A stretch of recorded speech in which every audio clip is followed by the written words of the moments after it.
সাংবিধানিক পদবীত বহি চাৰিওফালে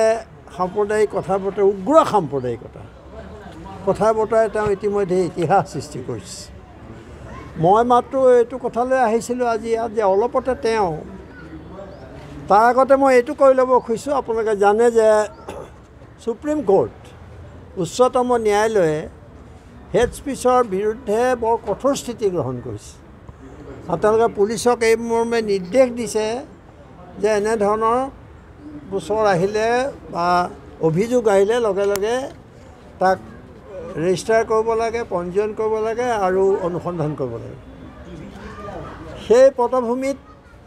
আজি বহু ঠাইত নেতাসকলে ৰাজনৈতিক নেতাসকলে হেড স্পীচৰ পৰা বিৰত থকা আমি দেখিছোঁ কিন্তু অসমৰ হিমন্ত বিশ্ব শৰ্মাই এইবোৰ একো তেওঁ পৰোৱা নকৰে এইটো এটা ধাৰণা দিছে তেওঁ আৰু অলপতে যিটো তেওঁ এটা বিশেষ সম্প্ৰদায়ক লক্ষ্য কৰি টাৰ্গেট কৰি যিখিনি কথা কৈছে বা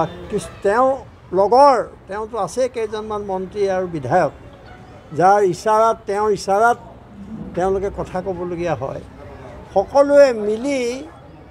এনেকুৱা কিছুমান কথা কৈছে সি যে সমাজখনক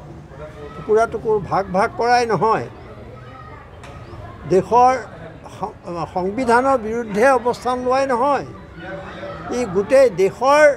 ঐক্য সংহতিও বিনষ্ট কৰাৰ উপক্ৰম কৰিছে